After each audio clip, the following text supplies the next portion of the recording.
Hey, peeps. How's it going? How's everybody doing? Y'all chilling? Y'all hanging out? Having a good time? Kicking it? Just kicking it? Let me see here. What do we got going on here? Hold on a second. Oh, goodness gracious. Alright, hopefully that's... Ooh, that's nice. I like that. Alright, who do we got in here? It looks like we've got Wrath of Wood, we've got Lettuce, we've got Zoo, and we've got a Shed. What's up, homies? How y'all doing today? Y'all chilling? Having a good day? I just got home from the post office. I got a package today. Got a package. So I'll probably be opening that up in a little bit for sure. I kind of wanted to like relax for a minute, because no joke, less than 10 minutes ago, I walked in through the door back there and quickly rushed to get all of this camera equipment set up so that I could do a stream, because I wanted to stream. And even though it's been a little tough for me to stream lately, I definitely wanted to make some time to do a stream today. So that's why I kind of like sprinted in here as fast as I could and got all the equipment set up as fast as possible to kind of set up a stream for you guys and just kind of hang out and chit chat. See, a Shed says, Code Orange, sound the spicy alarm. Randomly found a copy of Flowers of Evil at the LGS. Yeah, I found that on one of my streaming sites. I actually had to go out of my way to look it up. I had to, first of all, go onto Google to look it up, and then find a Wikipedia page for that show, and then go through the Wikipedia page to find the Japanese translation, which I then copied and then took over to one of my streaming sites. I have like 3 different streaming sites I use, and then pasted the Japanese name into 3 different streaming sites, and only one of the 3 streaming sites I had was able to provide it to me with subtitles only, no dubs. So, but I did find it, and it is on my list of things to watch. So I am interested in seeing what that's all about. Watching it a second time, with Becca, who hasn't seen it. Well, that's pretty cool. Is it really that good, Ashad? I'm actually pretty curious. The premise sounded kind of interesting to it. Zoo says, enjoying the last few days of my spring break. Very nice, very nice. Yeah, I'm trying to kind of relax a little bit, since I'm planning to hopefully start my new job pretty soon. So I'm kind of just trying to... Well, I mean, I have a bunch of things that I have to get done, but I'm also kind of trying to relax, especially because I've been so pressured to get a lot of different things done these last few days. So, for example, today I have officially finished dealing with all of my taxes, so I don't have to worry. That was like the main objective for today, was getting all of my tax stuff done. So I have officially handled all my taxes. I don't have to worry about them, at least until my tax guy gets back to me, and then I'm sure everything will be fine, and I won't have to worry about it until then. So it's been so far a pretty busy day for me. Like I said, running around getting various different errands done and things like that. Lettuce says, I've had some wicked huge... Alright. Okay, buddy. Thank you for that very descriptive sentence of what's going on in your life. I greatly appreciate it. Zeus says Flowers of Evil. What's that about? I actually don't know. I think that a Shed was telling me that it's about, like, I think he said it's about evil plants from like alien plants that like attack people or kill people or eat people or something like that. Let me see here. I could look it up really quick because I did bookmark it so that I wouldn't forget about it. So, Flowers of Evil, also known as Aku no Hana, and it says here, Kasuga Takao is a boy who loves reading books, particularly Baudelaire's Le Flux du Mal. I guess that's a book. And then it says, a girl at his school... Psyche Nanako is his muse and his Venus. I actually have not read this description, so this is actually totally new to me now that I'm actually choosing to read through it. Okay, so some girl at his school is his muse and his Venus, I guess. and he admires her from a distance. One day he forgets his copy of Le Fleur de Mal in the classroom and runs back alone to pick it up. In the classroom, he finds not only his book, but... Why is this going into such weird detail? This is a really weird description of this anime. He finds this girl that he's obsessed with. He finds her gym clothes. On a mad impulse, he steals her gym clothes. This is like a whole episode written here as a description. Now everyone thinks he's a pervert. Stole the uniform. He's dying with shame and guilt. Furthermore, the weird, creepy, and friendless girl of the class saw him take the uniform. Instead of revealing it was him, she recognizes his kindred deviant spirit. Is this a story about deviant, like, sex perverts? I thought this was gonna be about, like, flowers that killed people. Did I, like, not read the right description here? She recognizes his kindred deviant spirit and uses her knowledge to take control of his life. Will it be for Kasuga to get closer to the girl, despite Nakamura's meddling and his dark... This is not what I thought this was gonna be. Now that I'm actually reading the description. This is like... Ashed, are you watching hentai? Is that what you recommended me here? Did you recommend me a porn? Is that what I'm reading about here? I thought that this was going to be about flowers that killed people. But apparently, it's about a pervert who's trying not to be recognized as a pervert. And somebody starts blackmailing him because he's a pervert. You know, I am kind of glad that I actually decided to take the time to read this description properly. I just assumed, like, because when you hear somebody say, oh, it's called Flowers of Evil, and I'm like, oh, okay, so, and then I see a picture, and, like, the picture shows, like, a weird flower with, like, an evil-looking eyeball on it, and I'm like, okay, so this is probably a story about evil flowers that kill people, right? And it's like, no... No. Okay, well, that's... I'll give it a watch. Ashed recommends it, so I'll give it a watch, but you know, I'm glad that I made the choice to actually read the description, because otherwise I would have gone into it with a completely different idea of what it was supposed to be about. So, okay. Alright, now I know. Now I know a thing. What was that? Oh, okay. Let's see here. Good to know. Good to know. You know, it's actually funny. I have some stuff I want to talk about with anime anyways, so I'll get into that a little bit more after I read the chat log. Flowers that kick one-legged puppies, says Lettuce. Yes, clearly that's what it's about. Zoo says, I actually prefer dubs because I sometimes hear blob version of words and don't really understand what is happening. Okay. I mean, I don't know. I don't know what I prefer. Like, there's sometimes where I feel like, oh, I definitely want to listen to dubs. And then there are times where it's like, no, I definitely want to do subtitles, for sure. So I'm never really 100% sure what I'm in the mood for. I guess I kind of like both of them for different reasons, I guess. So no particular preference from one to the other. And it's also that, like, I've seen animes with really bad dubs, and I've also seen animes with really unclear subs. So, you know, they each have their positives and negatives, for sure. Ashed says, I'm not sure if it's good, that's why I'm giving it a second watch. It made a strong impression long ago because it's very unusual. Apparently so. Apparently so. Apparently Ashed is into some really weird shit. Let's see, some lack of auditory processing thing. Okay, Zoo, it's all good. I get it. I mean, I can kind of understand that.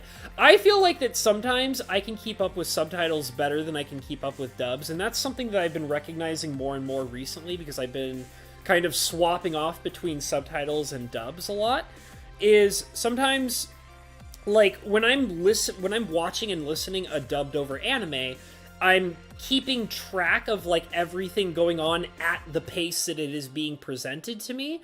But when I'm watching something in subtitles, I think I told you guys in one of the streams that I have this trick with reading subtitles, where my trick is that when I'm reading subtitles, I start in the middle of a sentence and then I spread my vision outward.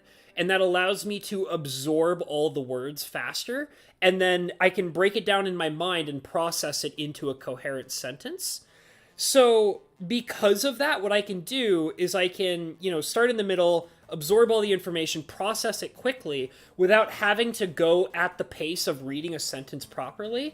So what often happens for me is I can absorb all that information, and then after having processed it, I can still listen to what they're saying and also watching what's happening without missing any of the context of what's going on, because I've read the information very quickly already. So I think in this really strange way, I can process and understand subtitles better than I can process and understand dubbed animes. I can just understand more of what's going on, because when I'm listening to a dub, I have to listen at their pace. I can't know the information until they speak it at me. So that means whatever pace they're choosing to go with informing me of what's going on, I have to listen and process at the pace that they're speaking at. But with a subtitle, they just put all the information right there in front of me, and I can read it and process it faster than they can say it, which means that gives me more time to kind of understand the context of the scene better and faster. So I guess in a weird way, I kind of prefer subtitles a little bit more than I prefer dubs, I guess. Let's see here. It's a book about, yes, it is a book, The Flowers of Evil. Okay, it's a French book, it's poetry. I didn't know that. I guess I didn't know that. Hey, what's up, Noob Gets Even? Glad to have you in here, bruh. Let's see, Scorpio Guy says also that anime is rotoscoped if you are into that sort of thing. Oh, rotoscope, isn't rotoscoping when isn't rotoscoping where you film something, and then you take the film and then you draw over it so it's animated over actual film? Kind of like, I believe, a Scanner Darkly, if I remember correctly. Wasn't a Scanner Darkly rotoscoped? Where it's filmed and then animated over the filming? I think that's what that is, right? I think it is. Somebody correct me if I'm wrong. Let's see here. Zoo says, is the evil flower a representation of something? I mean, possibly. I don't know. I assume that Ashed probably knows more about it than I do, since he said that he's actually seen it. I don't know anything about it. The only reason I have any kind of interest in it is because Ashed recommended it to me, and I trust Ashed, so I went ahead and bookmarked it. I didn't read the description until literally just a minute ago. So now I kind of have a better idea of what it's possibly about. So, and yeah, I definitely, I've definitely been watching some interesting animes. In fact, actually, I was planning to do it today. I might still do it today, but it's also possible that I'll just do it tomorrow instead.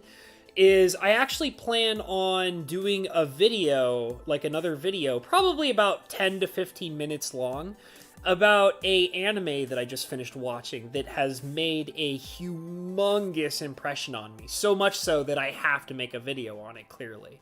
So, very excited to get into that. I'm very curious. I mean, I'm very curious to talk about it and hear what other people think about it, because it seems like I did that video a little while ago about Tanya, the Saga of Tanya the Evil, which was a very surprisingly great anime, and if anybody here has not seen Saga of Tanya the Evil, highly recommend you go and see that. It's very, very good. Very, very good. Highly recommend it.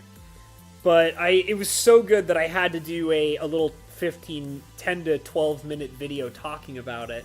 And this recent anime that I watched, which I'm not going to spoil for you because I really want to make this video kind of talking about it, really, really made a major, major impact on me. And I watched it subtitled. It's got 12 episodes so far. And I found out that it's going on for it's a longer series. So they're giving it, I believe they said it's going to be about a 23, the first season's going to be a total of 23 episodes long. And there's currently 12 episodes out right now if you watch it subtitled. If you watch it dubbed, it's only 3 episodes. But, wow, I have to talk about it, so I'm going to make a video on it. You know what, I'll just go, I don't even care. I mean, if you guys want to watch it and give me your own impression, I'll tell you the name of the show. It's fantastic. Like, I heavily recommend this show because it made a major impression on me, and I think it will hit you guys really. Oh, there's only 11 episodes out right now. Okay, well, it's only if you watch it subtitled, but if you watch it dubbed, it's maybe like 3 or 4 episodes. But it's called Mushoku Tensei, and like I said, it's made a very major impression on me so far, and I am very curious to see where it goes from what I've seen so far. And you guys should check it out. It's very interesting. Like I said, I'm going to do a video about it soon because it hit me pretty hard. This show hit me very, very hard, and I have to talk about it in a proper video, giving it its own, time and amount of discussion that it so definitely deserves. So, but I've also been watching a few other too.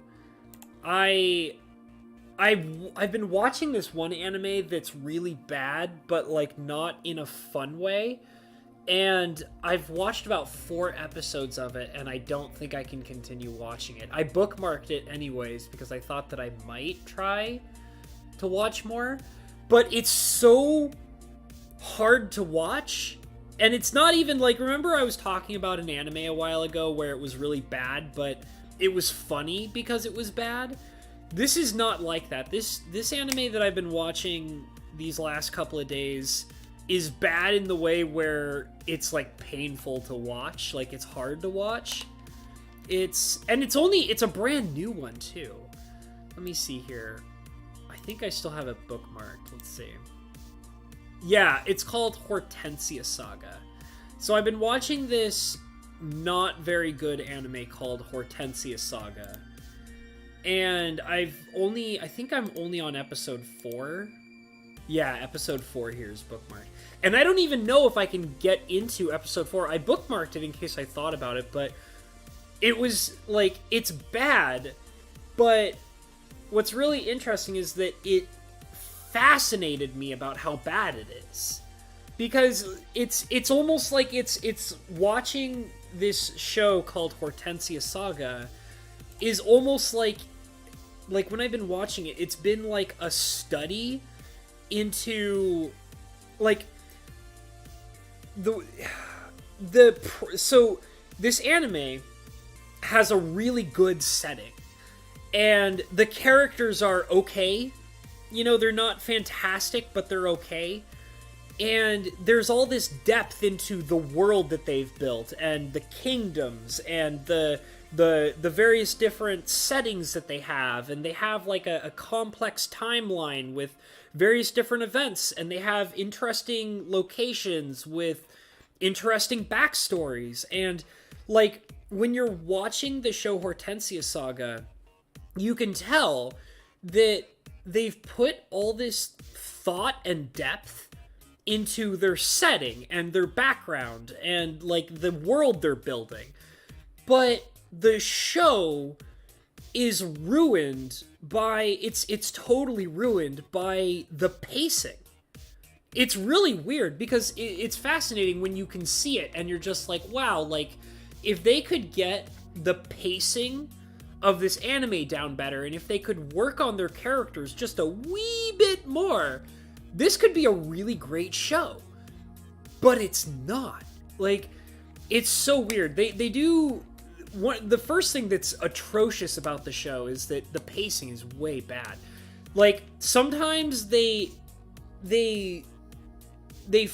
spend a lot of time explaining things that don't matter. And then there are times where things that do matter, they speed through them so quickly that you can't understand what's going on at all. It's really weird. So, like, for example, you could tell that they've done all of this world building, and they're trying to be, like, they're trying to interest you in the locations and the lore that they're building, but they go through it so fast that it's almost, like, I would describe it as whiplash. Like, they go through things so quickly that you don't have the correct amount of time to absorb what they're trying to build for you. And it makes you feel really uncomfortable. Like, it makes you feel like as if they're like pushing you really quickly through everything just to make a point, and you don't have enough time to properly enjoy the world building that they're trying to do. And then, like, the characters really piss me off too, because they did this whole thing where the first episode is just atrocious. It's so atrocious, and it's literally ruined by it. It, like, the first episode is a mess because they speed through everything without explaining any of the important details. And they do these things where they jump and skip through time. And remember when I was saying, like, the anime, like, you come out of it feeling like you've experienced whiplash. Because it's like they start you at one period of time, and then they jump to the future without telling you that they're jumping forward in time. And then, while having that jump in time, and you're trying to, like, process the fact that, oh, this takes place ahead of time from the scene that you just previously showed me. And then, in the middle of them having you in the future of the story, they then give you a flashback going back into the past to explain some details, but they don't go as far back as where they originally started. So, like, you, and like, you're like, wait, but what about this? But then you were over here explaining this, and that's where I thought we were going, but now we're in the future, and then now we're in a flashback from the future, but it doesn't go as far back as the previous story you were telling me? Like, I swear to God, like, I was suffering from mental whiplash. Like, my brain was hurting trying to, like, process all of the information that they were throwing at me, and they weren't giving me any context to, like, understand, like, what time period they were trying to explain all these details in. It's really weird. And then, like, the other thing that makes me really mad about the show is they have this character who's a princess, right? And then she gets saved from being almost murdered or whatever. And then they decide to take this princess and move her into a village where she has to hide her identity. And they make her kind of cut off her hair and pretend she's a man so they can hide her identity. But the thing is that, first of all, I've seen animes where they have, you know, girl characters that have voice actresses that can do boy voices, and it's really convincing and really well done. So they have this princess character who's voice acted by a woman, but when she takes on the role of pretending to be a man, she still sounds like a woman. And then on top of that, like, they do this whole thing where it's a big deal that she has to cut her hair to look like she's got boyish hair. But then I told you they jump cut into the future, and then they allow her to grow her hair out again, but they tie it up in a bun, which still makes her look like a woman. So, and then, like, sometimes she has boobs, and then sometimes she doesn't have boobs. And it's very confusing. Like, I'm like, there are multiple times where they all just try to act like that she's a man. And I'm like, dude, you're not fooling me. Like, I can, even if you didn't give me the context in the beginning that you were a woman pretending to be a man, I would look at you right now and know that you are a woman. Like, you can't fool me. And that's the thing, is because there was a really good anime that I watched not too long ago that was built on the premise of there was an important character who looked and sounded like a man, but was definitely a woman, and you actually don't find out that the man character is a woman until halfway through the show, And the way that they do it is genuinely a surprise, because, no joke, they actually had me fooled. Like, I watched this anime, like, this is a completely different one, but I watched this anime where they had this character who, for about half of the anime, or maybe even more than half of the anime, you're totally convinced that she is a dude. And then when they finally reveal that she's a woman, it's mind-blowing. Like, I literally could never have believed it until they laid it out right in front of me.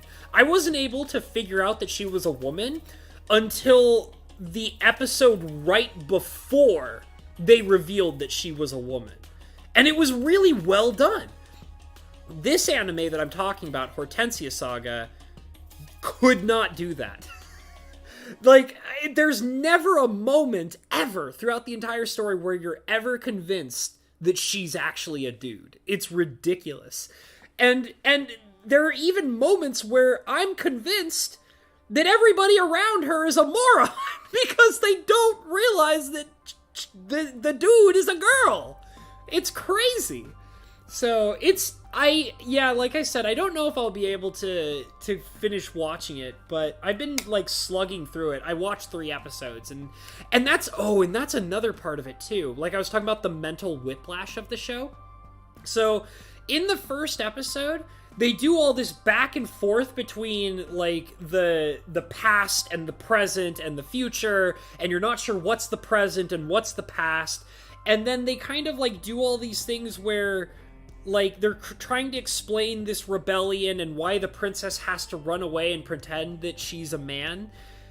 But the thing is that they give you no context to understanding like why she has to hide her identity and pretend to be a man.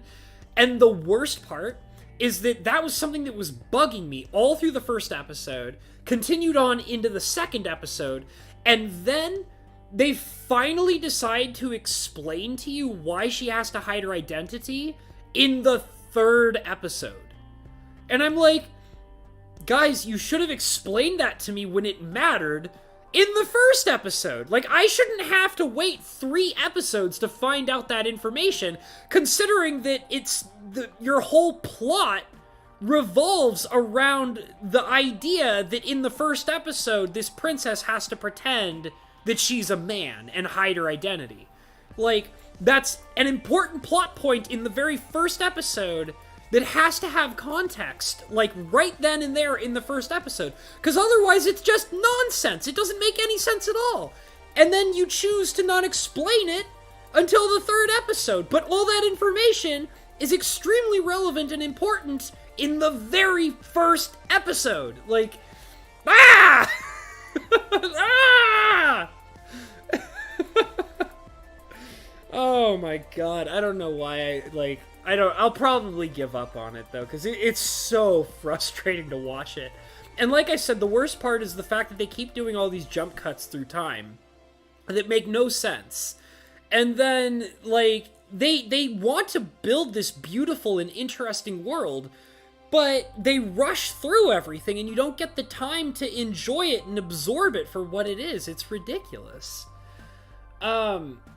Let me kind of catch up on the chat. I went on a major rant about Hortensia Saga. Good God, it's so bad. It's so not good. Oh, man. Let's see. Honestly, I found it to be pretentious BS, but it's not so bad, says Scorpageist. Are you talking about the Aku no Hana, the Flowers of Evil thing? Are you talking about the poetry? Because you said that it was poetry related. Are you talking about the poetry, or are you talking about the actual anime? Because I haven't seen the anime. I'll give it a watch out of intrigue, just to be kind of... Just because I'm curious about it now that I've actually read the description and everybody's talking about it. I kind of want to know more about it. Let's see. I have no idea how to spell that name of the show. Are you talking about Hortensia Saga? Or, I mean, I can type down the names. Hortensia Saga is not so good. I wouldn't really recommend it. But the other one that I've been watching called Mushoku Tensei, I would heavily, heavily recommend it. Like, I could not, like I said, I'm making a video about it on purpose. Because it's so good. It's such a good story. Let's see. Let me go ahead and type it in here so you guys can, if you guys want to look this up, because it's great. Like I said, I am planning to do a video talking about how great this show is. I heavily recommend it. All right, so I typed it in the chat log for you guys so you guys can check it out. But Hortensia Saga, don't bother. Don't bother. It's really not very good at all. Let's see. Oh, DLG, I'm sorry, buddy. I didn't realize you came into the chat log. It's my bad. I'm glad to have you in here, homie. Let's see. Nakamura is trying to grow the main character's evil like a flower. Oh, okay. All right. Is that the premise for why it's called Flowers of Evil or something like that? Let's see here. Don't torture yourself, says Zoo. Sometimes I do torture myself with anime, but most of the time I'm pretty good about not doing that. Most of the time I'm pretty good about not actually beating myself up by watching bad anime. Like I stopped watching Resurrection Princess, which was so bad. I don't know if you guys saw the little anime short that I put on my channel. It's oh wow, he's dead. That was from Resurrection Princess, and oh my god, that show's so terrible. It's badly animated. The characters are boring. Some of the characters are just straight up drawn terribly.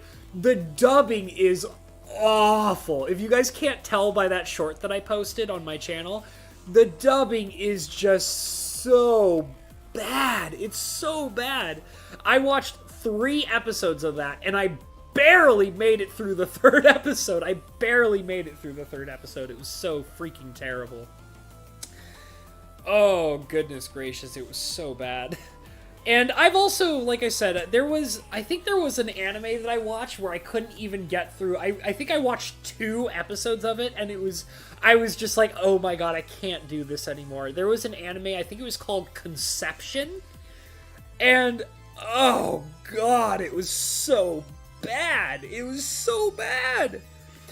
It was like, the whole show was about, like, oh Jesus, so it was about a character, it was an isekai, but it was a story about this guy. The whole entire show was just a gigantic metaphor for having sex. That's it. Everything about the show was just about having sex. That's all it was about. But the thing is that as far as I saw out of the 2 episodes that I saw, nobody actually has sex. So, like, it just never happens. But everything that happens in the show is a metaphor for having sex. It was so bad. It was so bad. I think I watched maybe... when I watched the 2nd episode, I recall that I made it halfway through the 2nd episode, and I was like, I'm stopping this. I'm turning it off. I'm never watching this again. It was so bad. And there's some other ones that I've seen that were really terrible. I have a really controversial opinion that I have to share. So I was the Magic Historian recommended me to start watching Black Clover. So what I did was I watched I think I watched maybe 3 or 4 episodes of Black Clover. I can't. I don't... Guys, I don't think I like Black Clover. Like, so, the thing... I can't do it. I can't. Like I said, I watched about 3, maybe 4 episodes. And I think I went maybe 3 or 4 episodes because I wanted to believe that it was going to be a good show. Because, like I said, I've had a few people recommend it to me, including the Magic Historian, and I can't do it. So,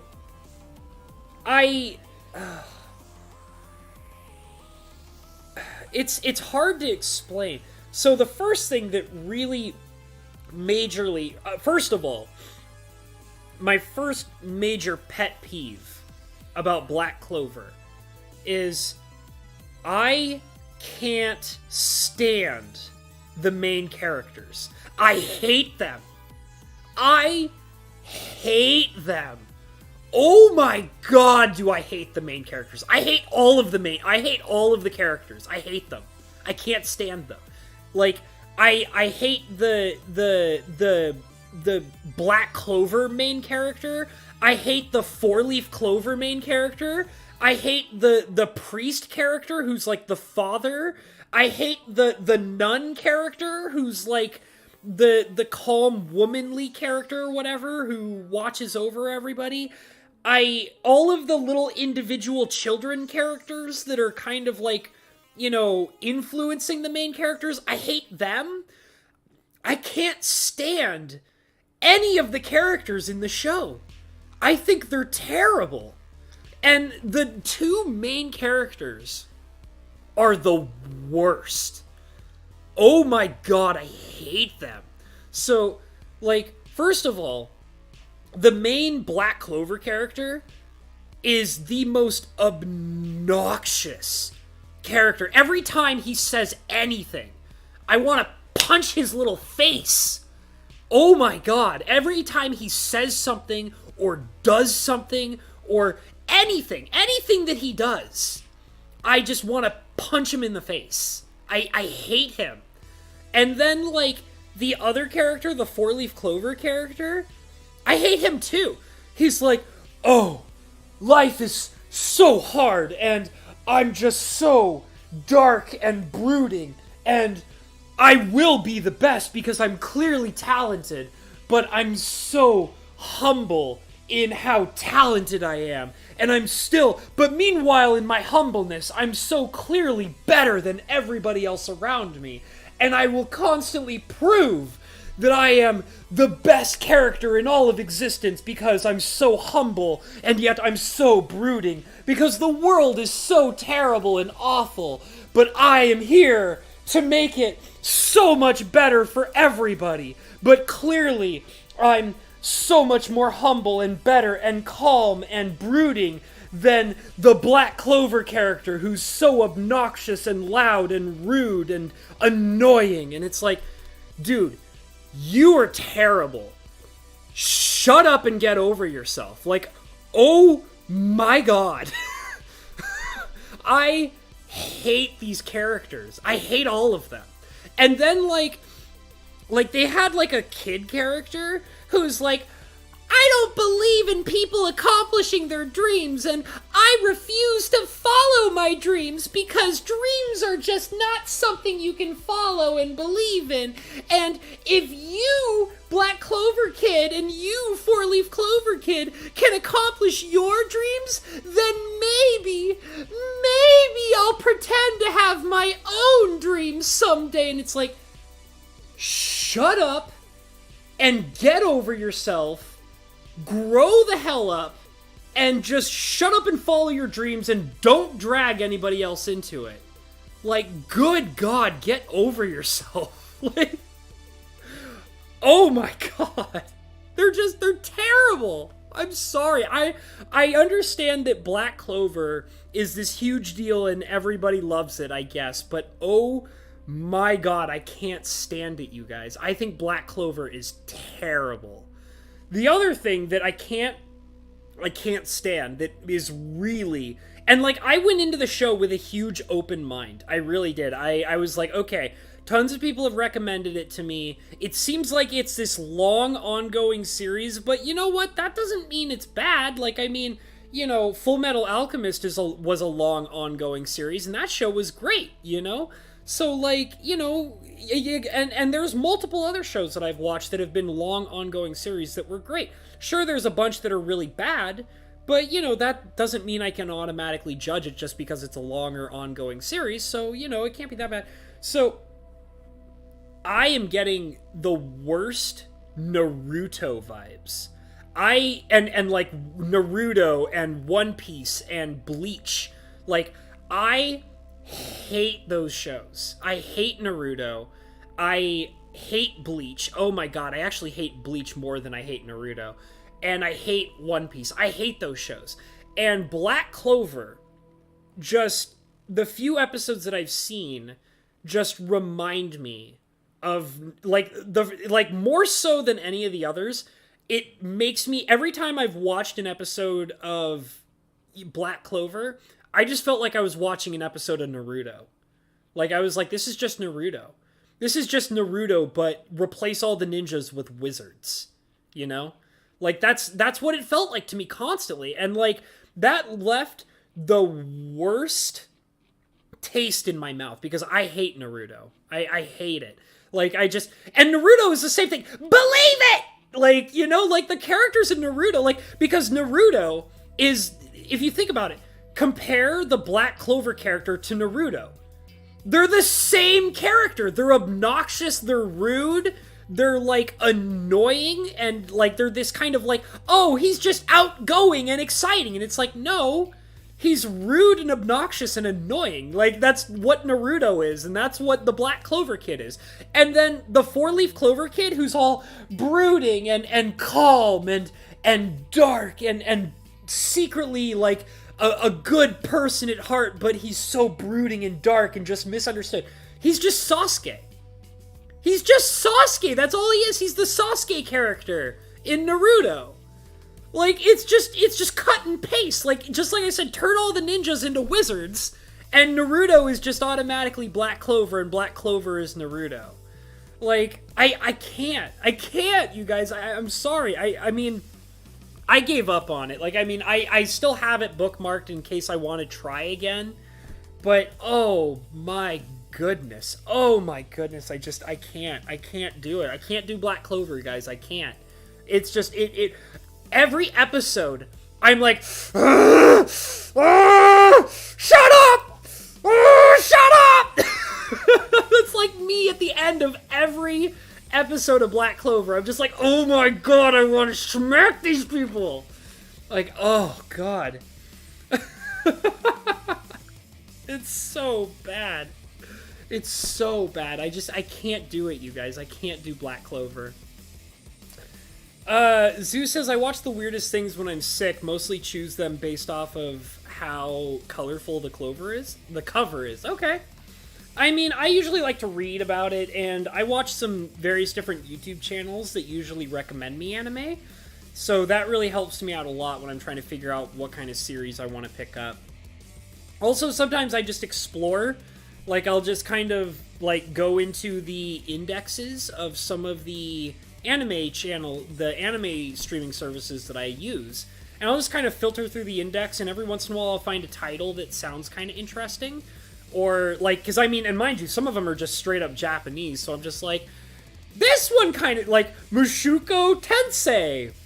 Sure, I don't know what that means, but it sounds kind of cool, I guess, and I'll click on it, and I'll read the description, and then I'll be like, yeah, that sounds cool, I'll watch that, you know?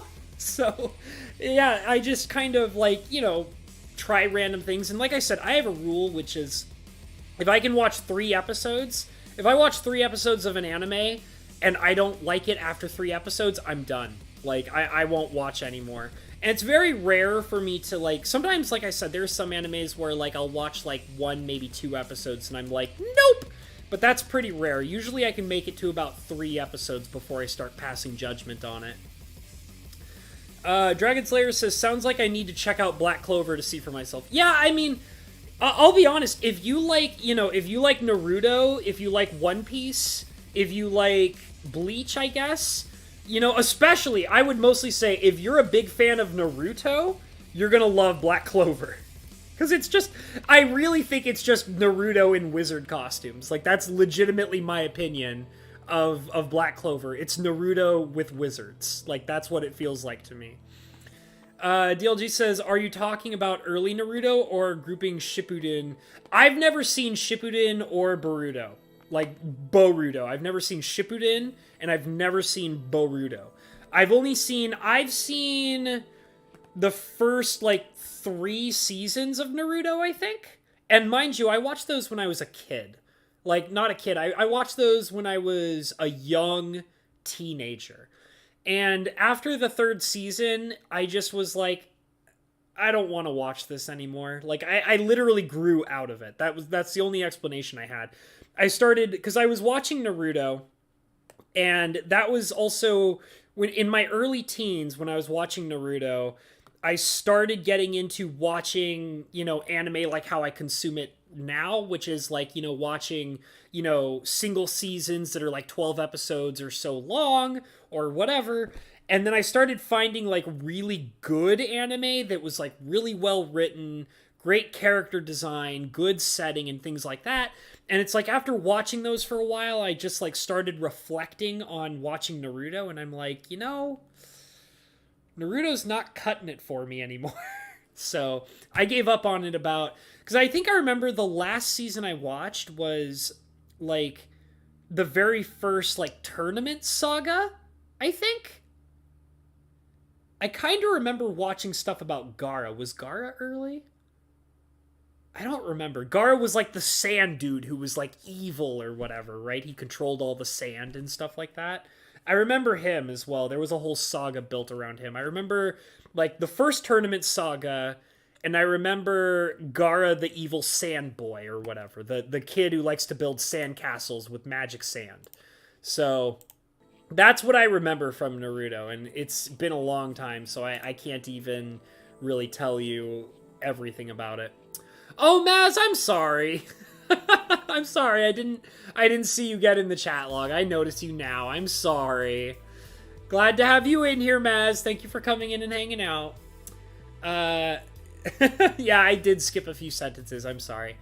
Shippuden is a lot better than the original. Naruto is less annoying and seems like they actually... Yeah, but see, that's the classic, like, that's the thing that I hate. I hate it when people say, oh, well, like, yeah, Naruto's pretty bad, but trust me, once you get to episode 342, the show gets so good. You just have to watch 342 episodes of complete shit. And then after 342 episodes of complete shit, the show's amazing! And it's like, you're not gonna convince me to watch 342 episodes of complete shit. Like, that's not how I roll here. I got shit to do, man! I got important things going on in my life. I'm not gonna sit around and waste my time watching 342 20-minute episodes that are a complete waste of my time when I can go out and watch, 20 great anime, in my free time, as well as, work on other things that I'd rather be spending my time doing. I'm not going to watch 342 episodes of complete and utter bullshit. You're not going to convince me. Like, Shippuden is so good, and it's like, I don't care. Like, I'm not going to start like, why would I want to watch a show that is a sequel/continuation of a show that I already hate and I gave up on watching? Like, I'm not going to do that. Like, you're not going to convince me. Like, I don't care how great Shippuden is. I'm not going to watch it. Like, that's not how I roll. So, I'll admit, I've been kind of putting this off, the package. I'm kind of waiting for, Fajouk to get in. Because this is Fajouk's package, if I remember correctly. So, I'm going to wait about, maybe another 20 minutes or so before I open this in hopes that maybe Fajouk will come in. If he doesn't, then I'll just go ahead and open it, But anyways, yeah, so I'm definitely, not into animes that require me to watch, like, 100 episodes of bullshit. Like, I don't roll that way. But, I mean, I don't think I'll be getting into Black Clover, because, like I said, it just feels like Naruto, and I don't like Naruto, so I can't do it. I'm sorry. I know that I've had a bunch of people recommend it to me, but it's just not the way that I roll. DLG says, I wouldn't do that to you, just stating my opinion. I know you were a VIP. Yeah, there you go. Sorry, Maz. I'm sorry that I didn't acknowledge you before. I know. But another interesting anime that I started watching that I kind of stumbled on, and it's weird because it was recommended to me before, and it was recommended to me, but at the same time I was like, I don't know if I really want to watch this, because I don't really watch... I used to watch anime like this in the past when I was younger, but I kind of, like, stepped out of doing that, and it was recommended to me by some really good channels. And then what happened was I was kind of, like, filtering through animes. I was going through the index. I was kind of, like, you know, stumbling into, like, random animes and things like that, and kind of, like, reading the description and trying to figure out whether or not I wanted to watch it. And I stumbled onto this anime that had been recommended to me in the past, and I was like, I don't know. And then for some reason, I just picked it up. And I started watching it, and I have, like, some problems with it, but it's not bad. Like, it's more like that it's not like a bad anime, it's just that it does some things that I'm not the biggest fan of. But it's not terrible. Like, it's just, like, there's some minor annoyances, but I can get past those minor annoyances. And then I can, like, actually enjoy the anime. So, this anime is called... Let me see real quick. So, I have the English name, and I also have the Japanese name. So, the English name is called The Quintessential Quintuplets. And the Japanese name is called... Oh god, I hope I don't slaughter this name. Gotoban no Hanoyame? I think that's how you say it. Gotoban no Hanoyame. So, which is probably just Japanese for quintessential quintuplets, which is the English name. So, it's a slice of life romance kind of harem story about a guy who is really poor, but he's also extremely intelligent, and he's very successful in school. And he ends up being forced because, like, he ends up meeting one of the 5 sisters of this quintuplet. So, like, basically 5 sisters that are all identical quintuplets. And he, first of all, doesn't like her at all. He ends up meeting the first one, doesn't like her at all, and then realizes that, like, first of all, he ends up, because he's poor, and, you know, basically they kind of establish that his family is in really hard times with, like, very little money, and he basically gets hired to be a tutor for this girl. But what he doesn't realize is that this girl is the quintuplet sister of 4 other girls, and he's not just been hired on to tutor the one girl, he's been hired to tutor all 5 of the sisters. And the 5 sisters are all filthy stinking rich. And he realizes that also being hired on as a tutor is going to be this insanely high-paying job where he's going to be making insane amounts of cash hand over fist to tutor these 5 ladies. However, all 5 of these ladies are just, not obnoxious, they're very just... I don't know, like, they're rude. They're very rude. They're all kind of, like, unbearable in their own kind of unique ways. Except for one of them. One of them is actually really awesome. And she's actually my favorite so far. Just, like, the one that's actually nice is my favorite. But they kind of establish that they all kind of have their own quirks. They all kind of have their own unique personalities.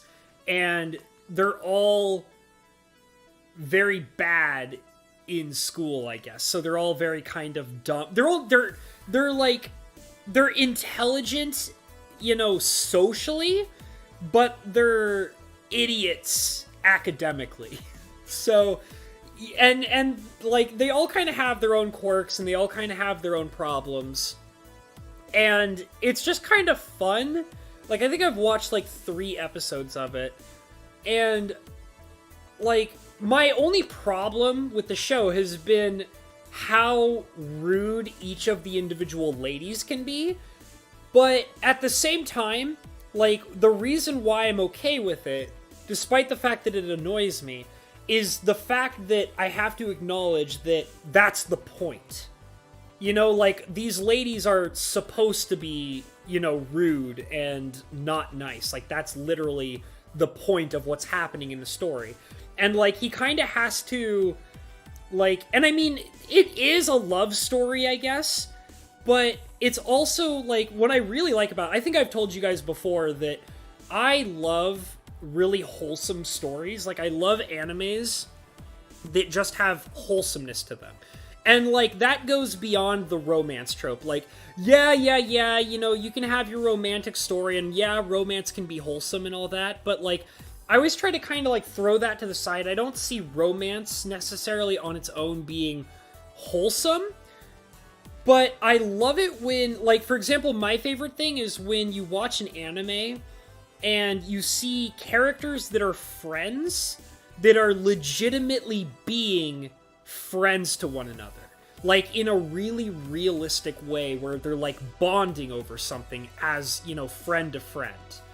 Like, that's wholesome to me. Or even just like, I also love animes where it's like a person being really kind to, like, say, like a young child, or protecting a child, or going out of their way to, like, do something to help a child, you know, like that kind of wholesome.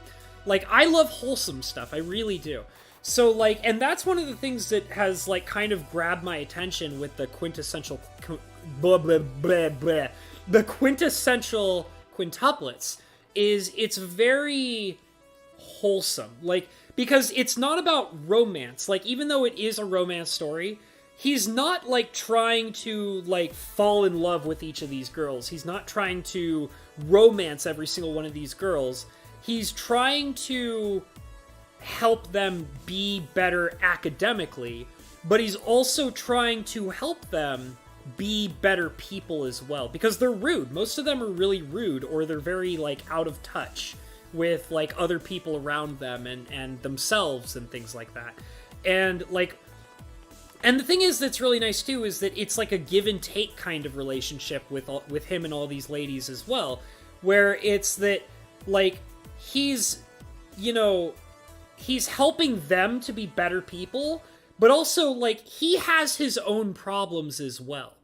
Like, for example, one of the things they do is that, like, they establish that he's also very egocentric, where, like, he kind of has this thing where he's not comfortable with, you know, like, he's very proud of him being poor and frugal, and he refuses to kind of, like, accept the kindness and charity of other people.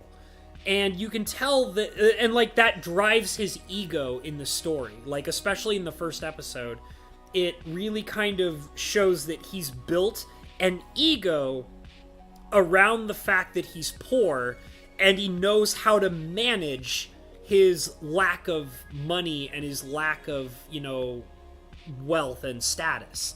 And he's built this ego that's kind of like a wall around him and other people. So, like, watching him, like, help them be better academically as well as socially, and watching these ladies also simultaneously help him be less egocentric and being more okay and comfortable with accepting the help of other people. It's really wholesome. And, like, I've been really enjoying that. Like, I think I'm only maybe 2 or 3 episodes into it, but I really liked what they had to say, you know, and I was really surprised because, like I said, like, it's obviously, they're trying to build, like, a harem kind of thing. They're trying to build a romance story, but it's really enjoyable watching these characters be genuinely good people and watching them trying to help one another out in the areas where they lack in. And so, I mean, that's another one that I would recommend is Quintessential Quintuplets. It's pretty... I mean, I'm not super far into it. I'm only like 3 episodes in, but I really like it. I really like it so far, which is kind of unusual because I've been avoiding, you know, slice of life animes and stuff like that. Like, that's something that I've been kind of actively avoiding, and I felt like that I was suddenly drawn back into it with this particular show, and that's kind of making me broaden my tastes a bit. Like, I'm thinking about maybe looking into some other slice of life animes just because I want to watch more wholesome animes. Not so much romance animes. I want to watch some wholesome stuff. I want to enjoy watching people be good people to one another. You know, like, I don't know if anybody feels the same way about that as I do, where it's like, it's fun to just kind of watch people be good to each other. You know, I feel like that's something that I need to see more of. I feel like my life is lacking in that, and I need to see more people being good to one another, even if it is just in an anime or something like that. So let me catch up a little bit on the chat log. I see you, Cinder! I'm sorry I didn't say hi. Thank you for being here, homie. Glad to have you in here. Maz says, my bandmates are watching you on the big TV and they say you very funny. They can't stop laughing. Well, I'm glad I can entertain. So glad I can entertain. They're probably laughing their butts off when I was talking shit about Naruto. Because I can't believe it! Believe it! That's what he screams at everybody, right? Believe it! Believe it! I'm a ninja! Believe that I'm a ninja. Maz says, rudeness in the eye of the beholder, my band is saying. Well, I mean, you know, like, I guess, I don't know. It's kind of interesting because, you know, it's not that, like, all the ladies in the show kind of have their own personalities, and, like, for example, I think it's either the 2nd episode or the 3rd episode, where it revolved around one of the quintuplets, and they kind of established her as this very, like, ice princess kind of personality. Like, she's just very cold shoulder.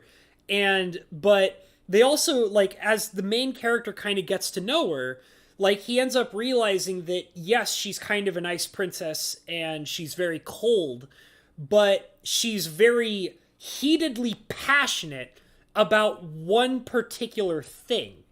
And so what he ends up doing is he realizes, well, if I want to, like, melt the icy exterior of this girl so that I can get her to be more academically inclined, then I have to feed her what she's passionate about to break her out of that ice-cold shell and make her actually participate in, you know, academics and things like that.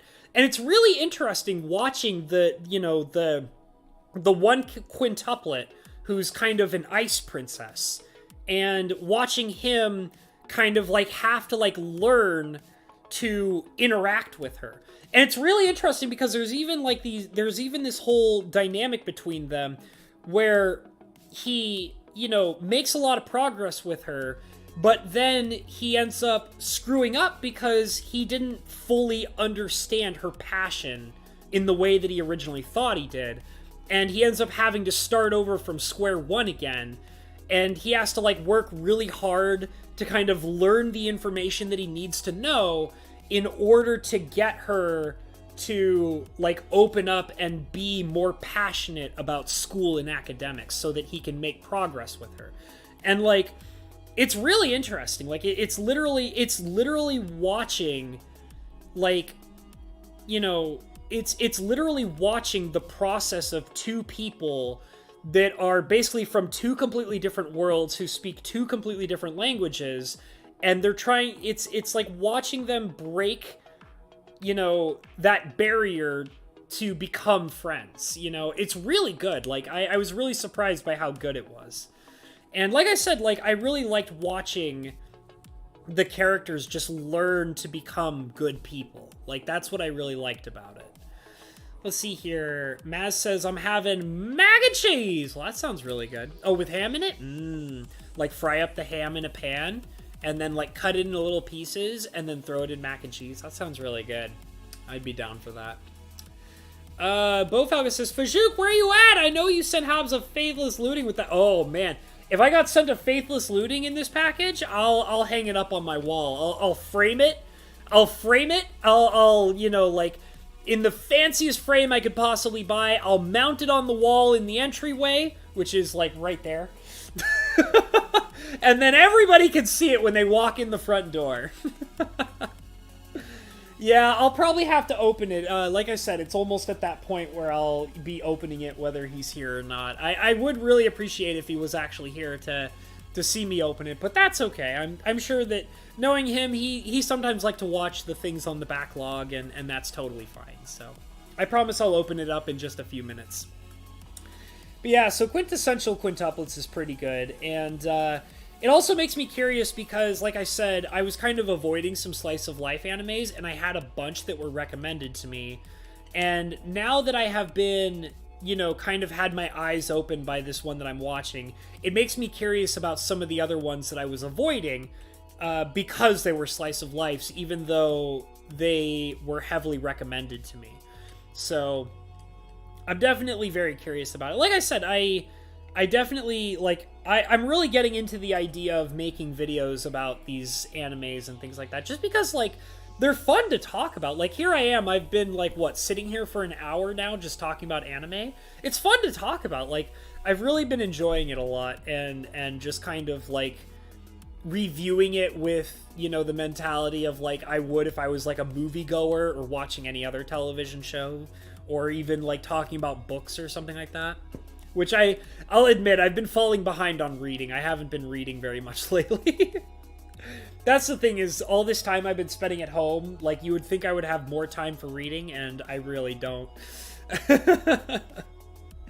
But I do need to get back into some of the books I was reading. I actually had 2 books that I was in the process of reading, and I've been putting them on hold for, like, almost more than a month or so, which is kind of abnormal for me. Normally you know, I used to, like, when I was working at my previous couple of jobs, I was reading, like, every single day. Just because, like, whenever I had a break or whatever, I would go on break and I would read during my entire break. So it's something that I kind of miss, is having all the time that I used to have for reading.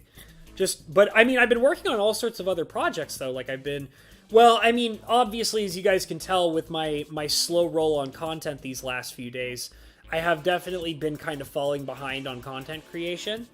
But that's just because I've been having to deal with a very tough financial situation right now. So a lot of my time has been focused on me trying to make money. And I do have a job in line pretty soon here, so I don't expect it to be going on for too much longer, that I'll be in a financially unstable position. But like I said, because of the current situation I've been in, I've had to kind of slow down on content creation because I've needed to have my mind more focused on making money as fast as I possibly can to survive in order to get to my next job situation. So, but this next job that I have coming up, I'm really looking forward to it, guys. I have my foot in the door, which I'm very excited about. I'm hoping that I'll be hearing back from the employer very, very soon, within the next couple of days or so. And it's actually going to be the highest paying job I've, like, ever worked, which blows my mind because, guys, this job, it sounds so, like, it sounds like the perfect kind of job for me right now, which is, it doesn't seem like it's going to overwork me, which is a major problem that I was having before. It's going to be in the dead middle of the night, which is great because then I'll have all the hours of the day to do everything else that I need to do, and sleep, obviously. And also, I am not very good at working with customers. I'm not a very customer service oriented kind of person, and the fact that I will be having this job that requires me to work in the dead middle of the night, like probably between like 9 p.m. and some god-awful hour in the morning, I won't have to worry about dealing with customers, which I'm really excited about. And the work itself just seems like it's mostly just kind of like stocking and organizing, which is something I can very easily do and handle. So, and the job seems like it's going to be paying me a lot of money. So, I'm really excited that that's going to be coming in really soon, and that's going to be working out for me. And I won't be having money problems anytime soon. So I'm hoping that that's all gonna work out. I'm keeping my fingers crossed. Hope you guys are keeping your fingers crossed for me. Because I need it. I need it. And the thing is that will be great is that considering the extremely high pay rate that I'm expecting out of this, I'll be able to be saving lots and lots of money to spend more on the channel, as well as have it organized for other projects and savings and things like that. So I'm pretty excited that this job is going to work out. So just keeping my fingers crossed. That's all I'm hoping for right now. Because I need it. I need it. Everybody's trying to summon Fajouk. I'll go ahead and open the package. Let's see. Oh no, Hobbs is in a modeling agency. Oh, Maz, I wish. This sexy face right here, it needs to be on the front of a magazine or at least a web page. I want to be a sexy model.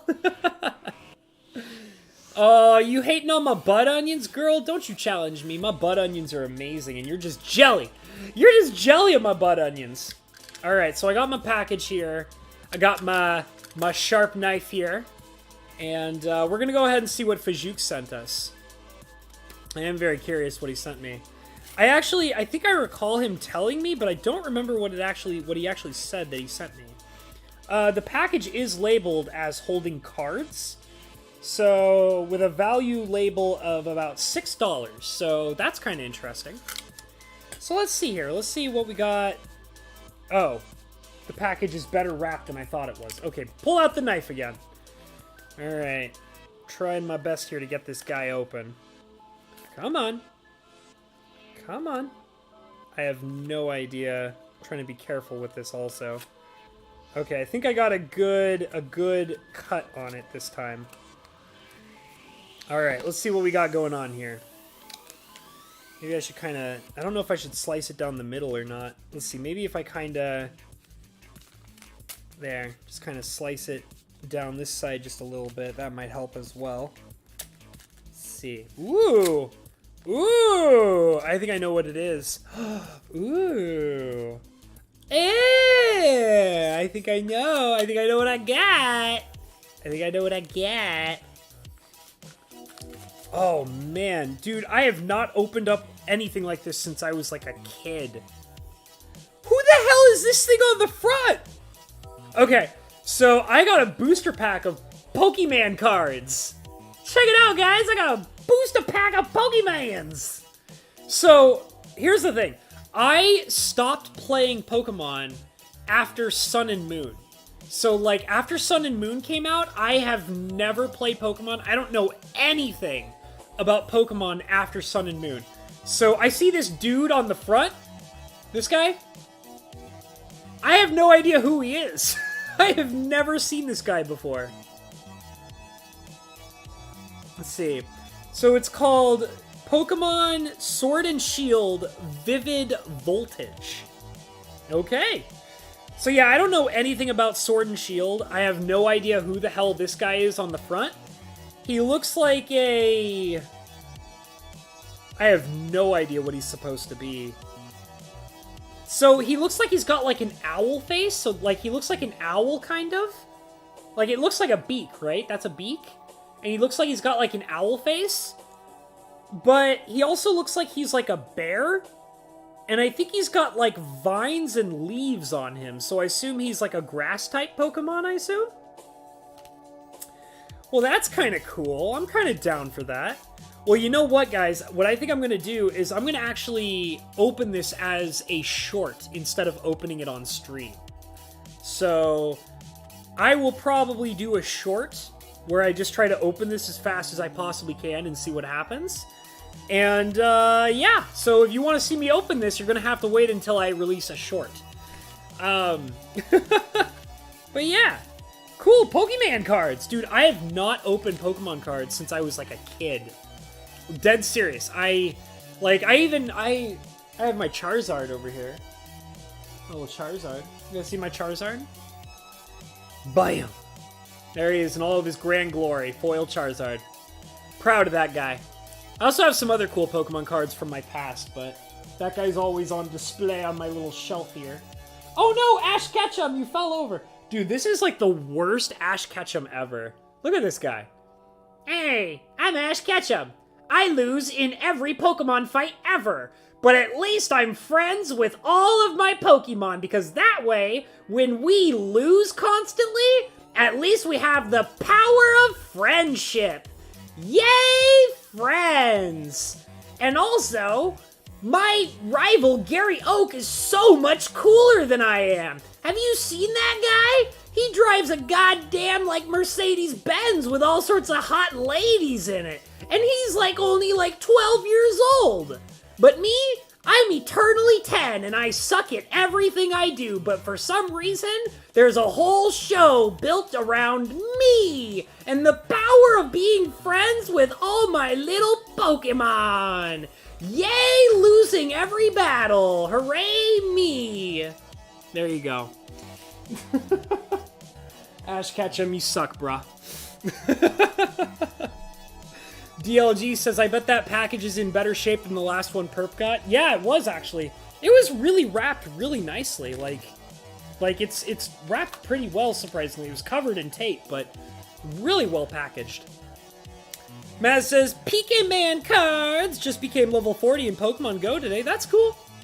I'm sure that, you know, if I were a Pokemon Go player, that would matter to me, but I'm not, so it doesn't.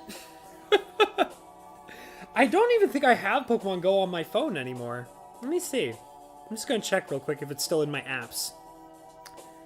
Oh, I do have Pokemon Go in here. Huh. I don't even remember the last time I loaded that game up. Jesus. Let's see. Hey, what's up, Carly? Glad to have you in here, girlfriend. How you doing? Says, hey, oh, Habanero. Pokemon cards for the win. Hell yeah. I'm gonna open these up in a short. It'll be cool. It'll be cool, man. It'll be cool. Gary was way cooler. He was. Gary was so cool. Gary was, like, the best character in Pokemon. Like, I always love the fact that, like, in the first season, there were, like, 8 badges, and Gary had, like, what, like, 12? He had, like, 12 badges or something like that. Like, he didn't even care. He's like, yeah, I got all 8 badges and badges of gyms that don't even exist, because I'm Gary frickin' Oak. Gary is way better. He always was, for sure. Zeus says, I was totally lost on Pokemon Go. I had no idea what was happening. It's just a fun game where you kind of walk around and you hunt for Pokemon. It was fun. I mean, I kind of stopped. I mean, like, I stopped playing Pokemon Go when it was still in, like, the first 150, you know? Like, I stopped in the first year of playing it, so... I mean, I was really into it during that time that I was playing it, but I kind of stopped, you know? I kind of was like, I think... Honestly, you know what made me stop? What made me stop playing Pokemon Go? Playing Pokemon Go obsessively caused me to get heat stroke twice in a row. Because I was overwalking during the dead heat of the summer, and I got terrible sunburns, and I suffered from really bad heat stroke. And one of the times, it was so bad I had to go and see a doctor. And they were like, yeah, you should probably stop playing Pokemon Go because you're suffering from really bad heat stroke. You need to stop. Like, it was really bad. And so that's kind of what made me... I mean, I still played it, you know, here and there, and I was just really careful to make sure that I wasn't overdoing it. But I kind of just lost interest in it and stopped playing it, and I was like, I'm over it. So that was kind of that. Let's see here. Maz says Misty is the best character in Pokemon. She was okay, I guess. That was also my childhood nickname. What, Misty? Or were you called Gary? Maz, did everybody call you Gary? Maz is Maz, aka Gary Oak. Oh, wait, you're in front of all your band members, right? Hey, Maz's band members, from now on, I want all of you to refer to Maz as Gary Oak, okay? It is your responsibility to forever nickname Maz as Gary Oak. So from now on, whenever you, like, call her or refer to her or text her or tell anybody about her, always remember to refer to your band member, Maz. Refer to her as Gary Oak from now on, no matter what, okay? Always call her by her proper nickname, Gary motherfucking Oak. Well, that's too bad, Maz. I don't care if they called you Misty, because now they're going to call you Gary Oak. Your new nickname. I hereby dub Maz's official new nickname as Gary Oak. You could use lures, have the Pokemon go to you. Yeah, I guess so. I do remember that was the thing for a while. I don't know. I just kind of lost interest. That's what it was. I stopped playing it. I didn't really care about it. And, yeah. I think that was around the same time that I lost interest in Sun and Moon, where I, like, realized that Sun and Moon was basically the worst Pokemon game ever made. So I just kind of stopped. And, yeah. Pokemon Sun and Moon. Boo! Like, that game made me quit Pokemon. That's what it is. Well, Maz, that actually makes sense because water Pokemon are the best type. You want to fight me about it? Because you're wrong. If you believe that any type is better than water, you're just wrong, and that's okay. Water type is the best Pokemon type ever. Hands down. Hands down. And my favorite Pokemon was always Gorobus. Gorobus is my favorite Pokemon of all time, which is a solid water type. Because Gorobus is the best Pokemon! Hands down!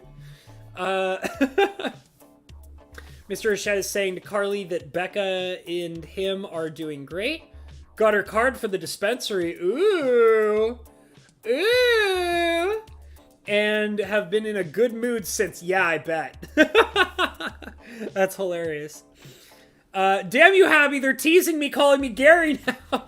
Good! My evil plan is working! Maz will forever be referred to as Gary Oak from now on. It's beautiful and genius. She is Gary Oak. From henceforth, she shall forever be known as Gary Oak. Gyarados and done. That was my Pokemon career. Well, there you go. I don't know if I ever got a Gyarados on Pokemon Go. Possible that I did. I can't even remember. Oh, yeah. Good times, good times. I mean, I actually, you know what I was thinking about doing was, I still have my old Nintendo 3DS. I was thinking about trying to replay, like, maybe Heart Gold, or I think it was Soul Silver, something like that. Even though I've beaten it already a couple of times, but I thought it might be fun to replay it. But the only problem is that, like, I wouldn't be able to do that on the channel, which is kind of, like, made me not want to play it. Because at this point, like, I just feel like that whenever I want to play a video game, I always want to play it on the channel so I can share it with you guys, which is preventing me from playing a lot of other games that I would choose to play. So it's kind of rough. And it's actually funny because I was thinking about playing Pokemon Emerald today on the channel. But like I said, because of all the errands that I had to run around and do today, I just didn't really have the time to set up Pokemon Emerald, so I just kind of decided to do this stream instead. So, yeah. But I will come back to Emerald, I promise. I don't know when I'll be able to come back to Emerald, but I do plan on doing it very soon. Let's see here. Horsey was my favorite water type. Yeah, okay. I mean, Gorobus is the best water type, though. It's true. Gorobus. Best Pokemon ever. It's my favorite Pokemon. Best Pokemon. Better Gary Oak than Maz Piggy? Ugh. I gotta admit, Maz, it makes me laugh so hard how obsessed Clayton is with you. It's the funniest shit. And it's not funny because of, like, the hilarity is not on your side, Maz. The hilarity is on Clayton's side. I think it is so funny how obsessed Clayton is with you. It makes me laugh every time. Every time. It is... Because, like, Maz, Clay has a little boy crush on you. Clay has a little boy crush on you. That's right. Maz is banned, if you didn't know. Maz secretly has a little boyfriend, a little boy crush named, well, actually, he's crushing on Maz, named Clayton. And it is the most hilariously adorable little boy crush I've ever seen.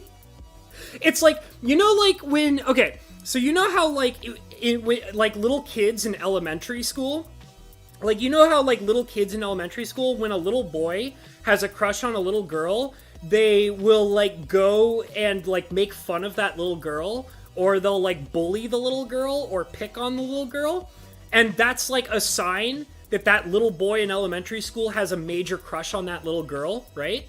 So that's how Clayton is with Maz.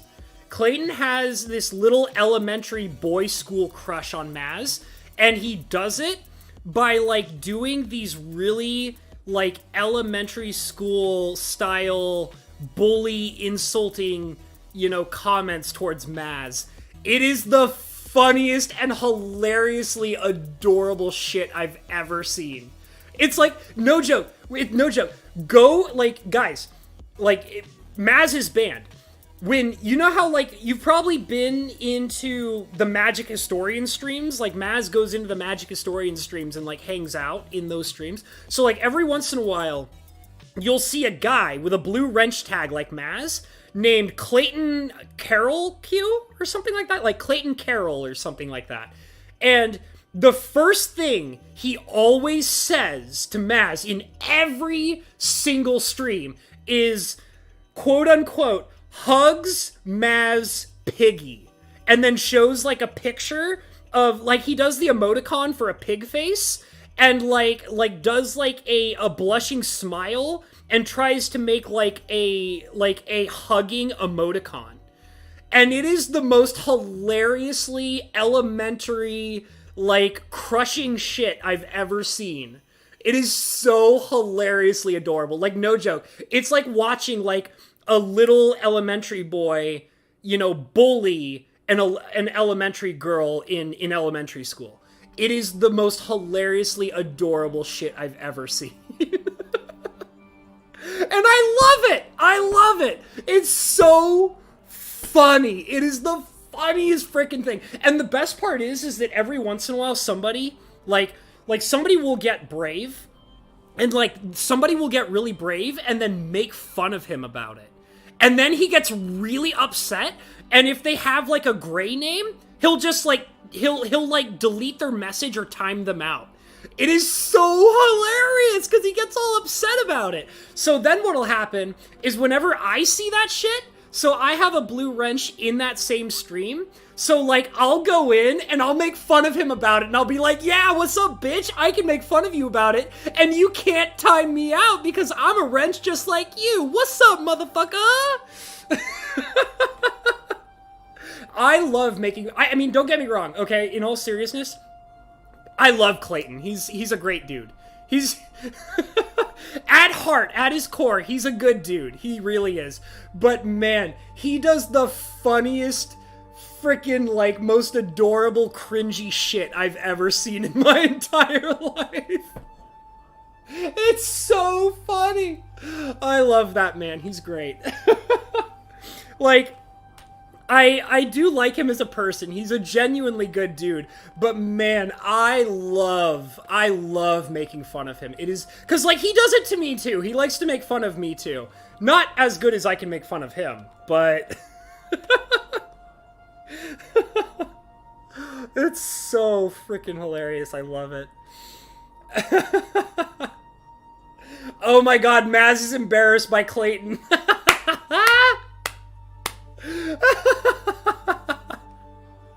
It's so funny. And, like, the best part about it is because, like, he thinks that when he does it, he's, like, making fun of or insulting, like, Maz.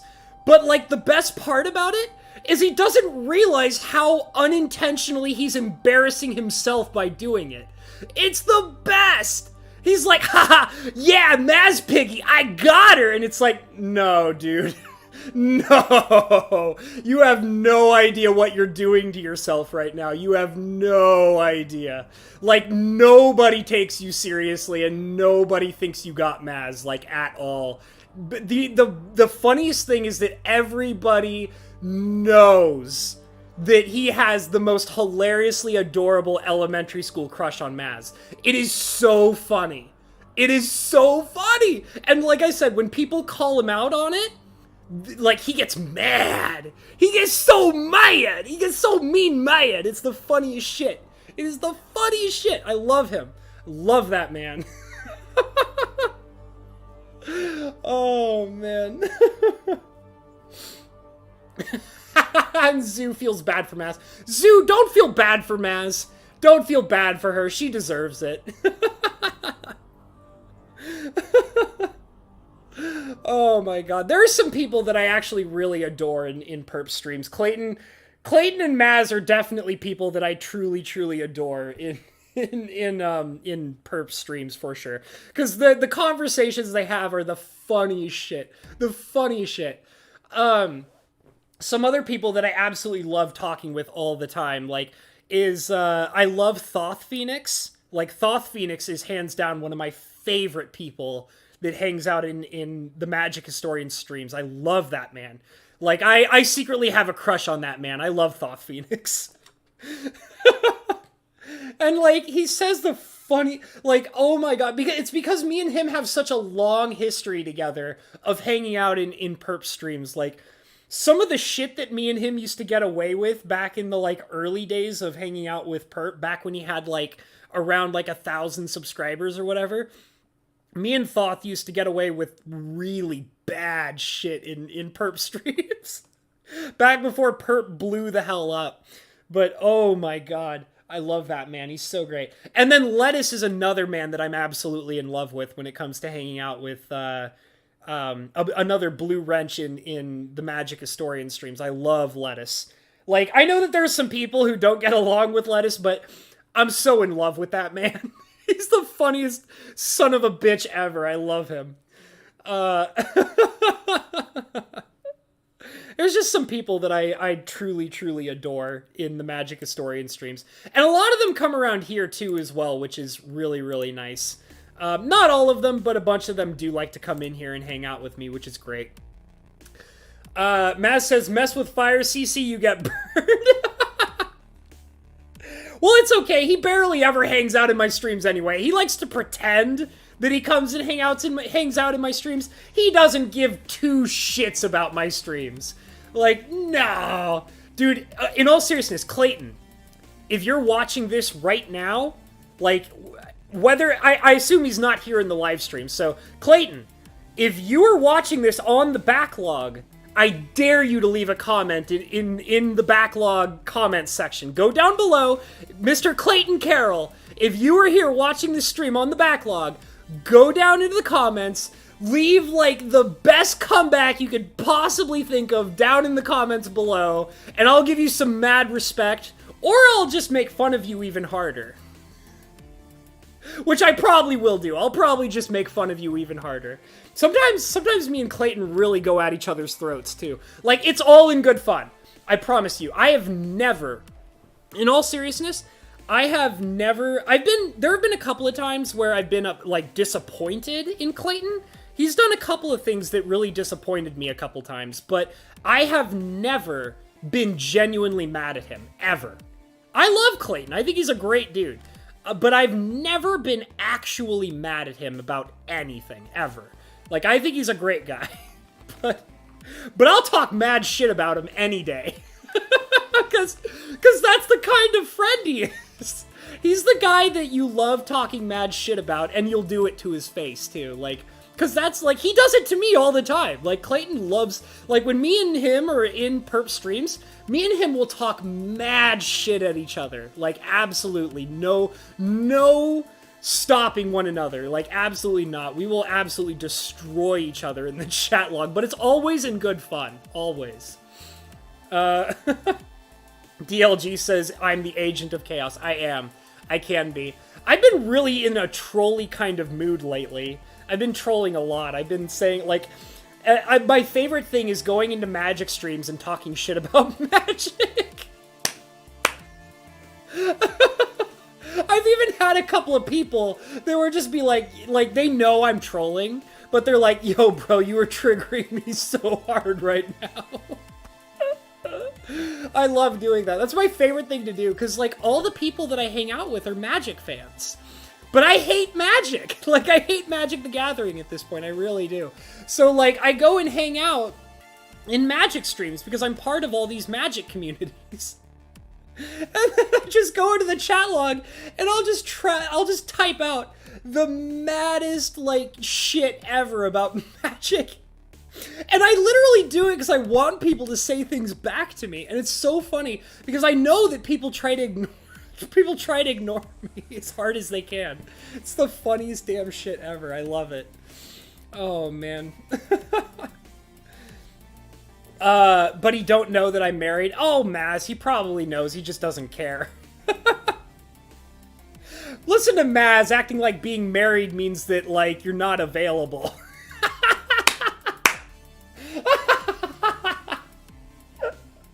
Acting like marriage is sacred. Get out of here, Maz. Get out. Shut your face. You don't even know what you're talking about. Oh, man. Marriage is sacred. That is the funniest joke I think I've said today. I'm, like, crying from laughing so hard right now. DLG says, so you are saying every time CC does that, he wants some of that bacon, huh? Absolutely. Who doesn't want bacon? Are you kidding me? I love bacon. Bacon. He wants some of that. He wants some of that hot Maz piggy bacon. Yeah. He wants Maz to come over so he can take a slice out of that. Oh, what's up?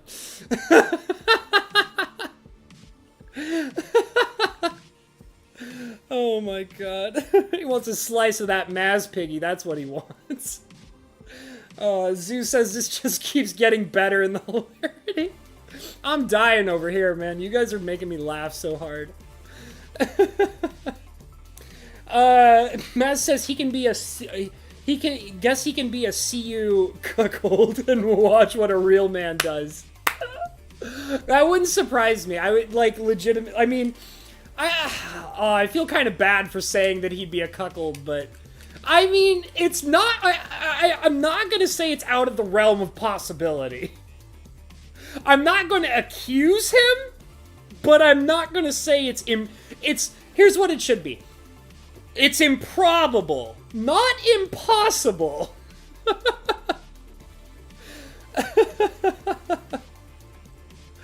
Oh my god. Carly's in here laughing her ass off. This is now turned into the official, like, talk mad shit about Clayton stream.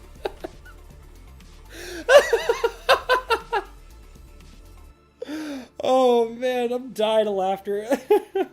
He is hands down my, like pretty much like all of the wrenches, like everybody who hangs out in the Magic Historian streams who has a blue wrench, like, mad respect. Like, I don't think I've really ever, like, had a blue wrench in Magic Historian streams that I didn't like or, you know, like, didn't have the utmost respect for. But Clayton, I mean, don't get, like, once again, no beef to Clayton. No beef. But holy shit, do I love giving that man a bad time. I think it's because he's so easy to trigger. That's why I love giving him a terrible time. Because, like, you know, if I talk shit to, like, Lettuce or, like, Thoth or whoever, like, they'll just play along with it. They'll, like, it'll roll off their backs like it's nothing, you know?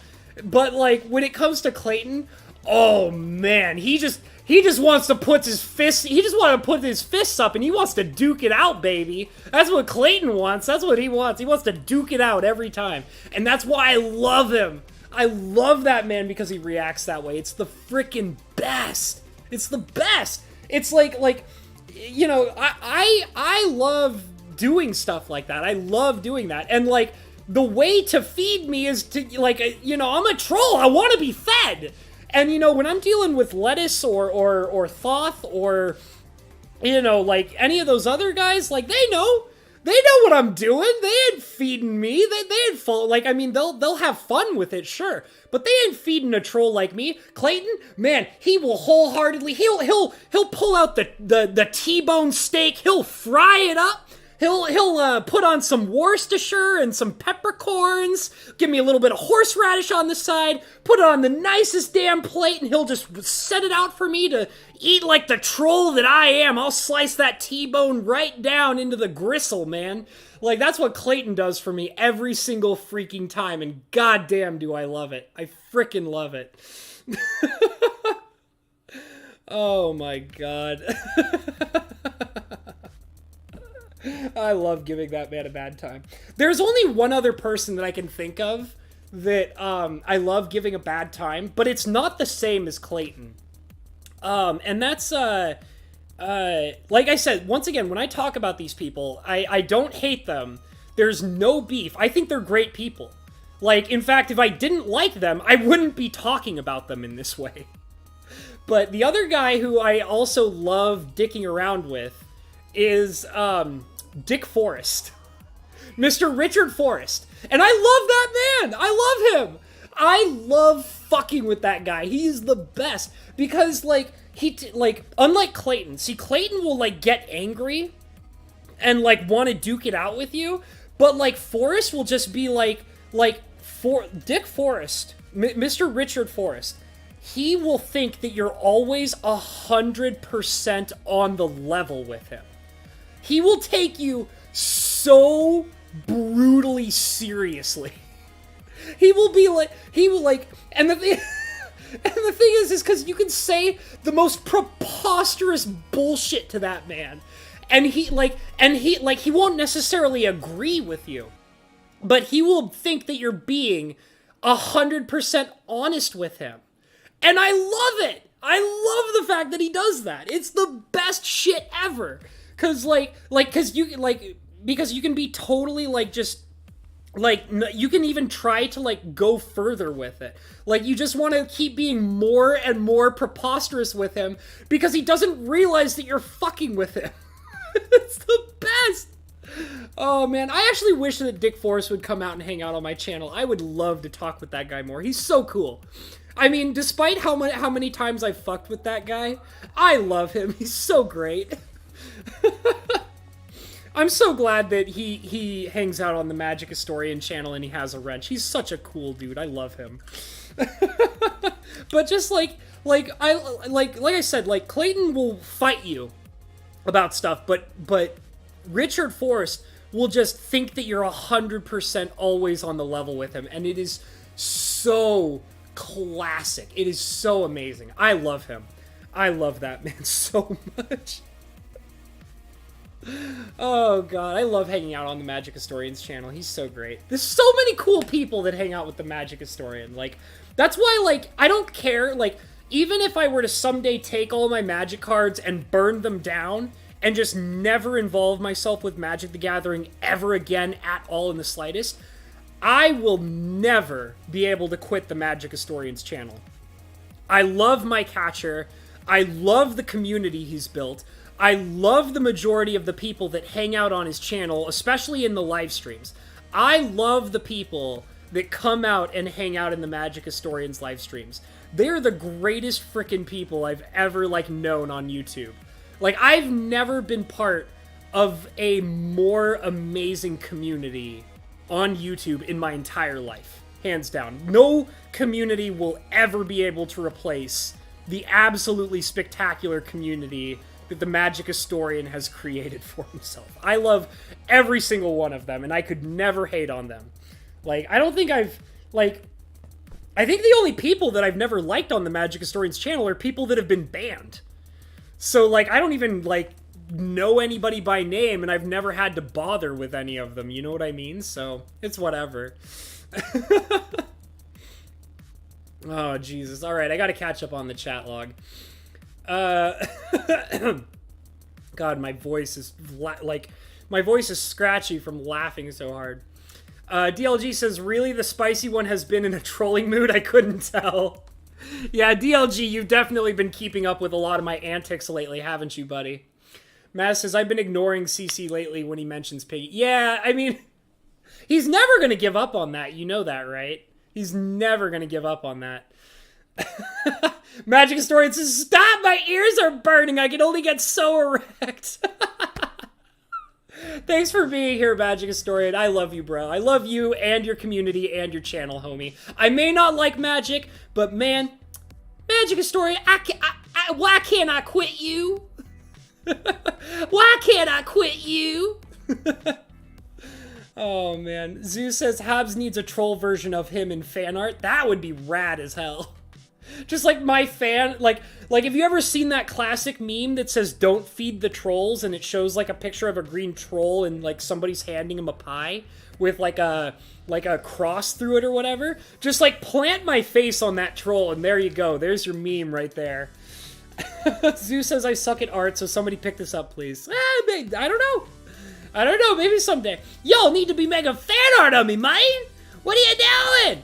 What are you doing? I demand my own subreddit with my own fan art page with so much fan art and love and respect, and I want all the credit and the Redditors to love me, and I'll be huge and amazing and spectacular someday, and nobody even knows yet. I'm too amazing. I'm too goddamn amazing. Oh, man. Hobbs says, if I don't like something, I won't talk about it. Talks about it. Yeah, I do that. I do that. I admit, I mean, I don't know. Well, the thing is like, I will talk about things that I clearly don't like, but I also don't, like, my main thing is I don't spend money on things I don't like. Like, that, I feel like, and that's a major deal, you know? Like, and if like, something really, truly bothers me, like, genuinely bothers me at my core, I'll, like, ignore it. Like, I don't watch drama channels on YouTube, you know? Like, I ignore that stuff because it bothers me, you know? I don't like watching people talk shit about one another, you know? Like, I'll talk shit about Wizards because I don't buy products from them, so, like, I'll just talk shit about them because I feel like talking shit about them, you know? And...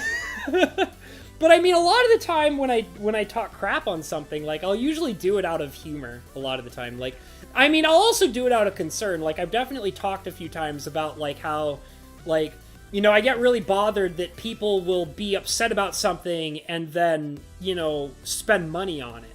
That really bothers me, and I'll talk about that with people because I'll be like, you know, like, because I just want to see people happy. So, like, you know, if I can make somebody happy by saying something, you know, funny because I'm talking shit about something, then that's good.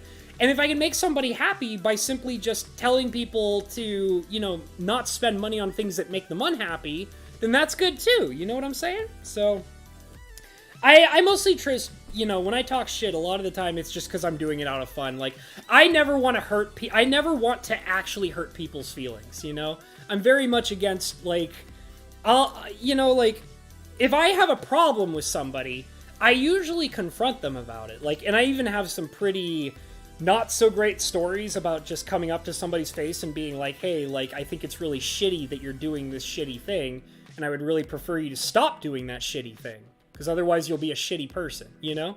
So, like, I'll do stuff like that, but I'm not really a person who likes to talk shit behind somebody's back that often. Which is funny because I'm immediately recalling having done that when I was younger. And that's not okay. Like, but, you know, I try my hardest to not really do that. So, I don't like talking crap behind people's backs. And like I said, like, when I was saying all that stuff about Clayton and Richard Forrest, I like those guys. Like, I think they're great people. Like, I've had some really cool conversations with both Clayton and Richard Forrest that prove to me that they're genuinely good people, and I really enjoy talking with them. But, like, I also love giving them a bad time. And it's kind of like the idea of, like, if you've ever seen, like, those pictures where, like, they show, like, guys who are friends who talk mad shit at each other. You know, they'll talk crap at each other because they're having a good time. And then, like, one of the friends leaves, and then they're like, yeah, man, he's such a good dude. I love that guy, you know?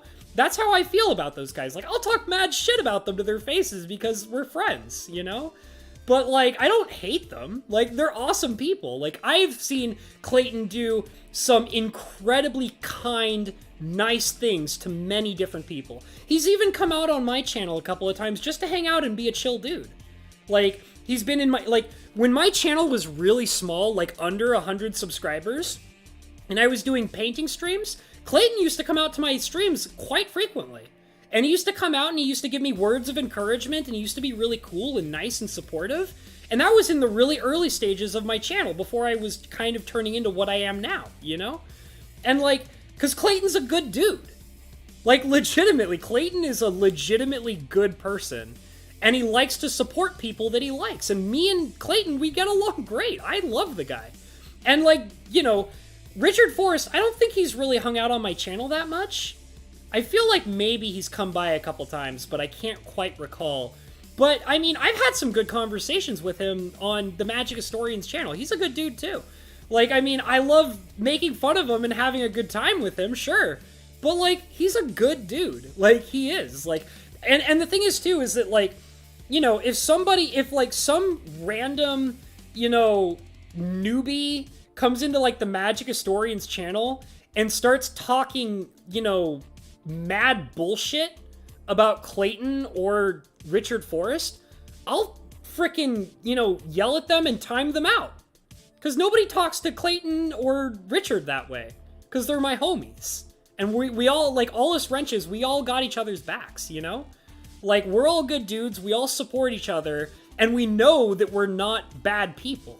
Because we've all hung out with each other for so long, hanging out in Magic Historians channel and working with each other and being friendly with each other. So when some random asshole that nobody knows comes into the channel and starts talking shit on a wrench, like, we're gonna kick your ass out and we're gonna give you a bad time for the rest of the stream for as long as you stay in there and give us a bad time. Because you don't talk shit about wrenches. Like, because I know these guys, you know what I mean? So, like, I love them. I do. But, man, I'm going to give them a bad time because we're friends, you know? That's how I feel about that, legitimately.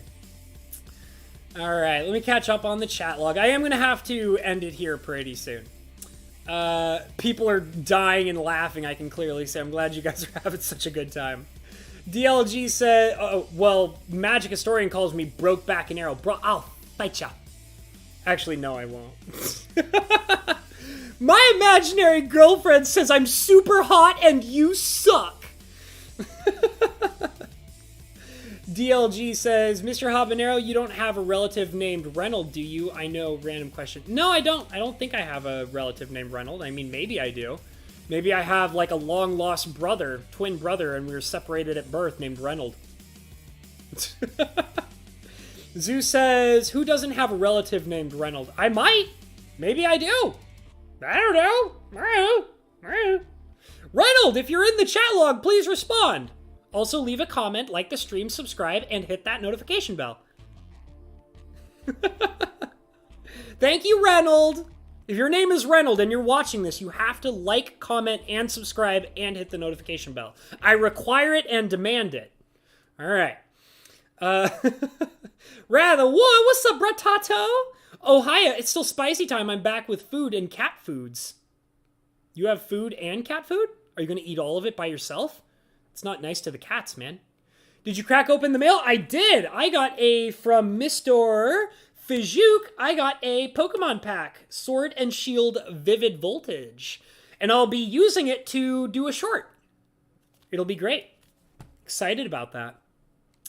Maz says, Hobbs, that inevitable sometimes, like, you cut somebody you despise or an ex out of your life, but gotta put your own emotional well-being first. Yeah, man, like, I mean, see, that's the thing, like, because a while ago, I went through a situation where I had a friend who I thought I was very close with, and they hurt me pretty deeply.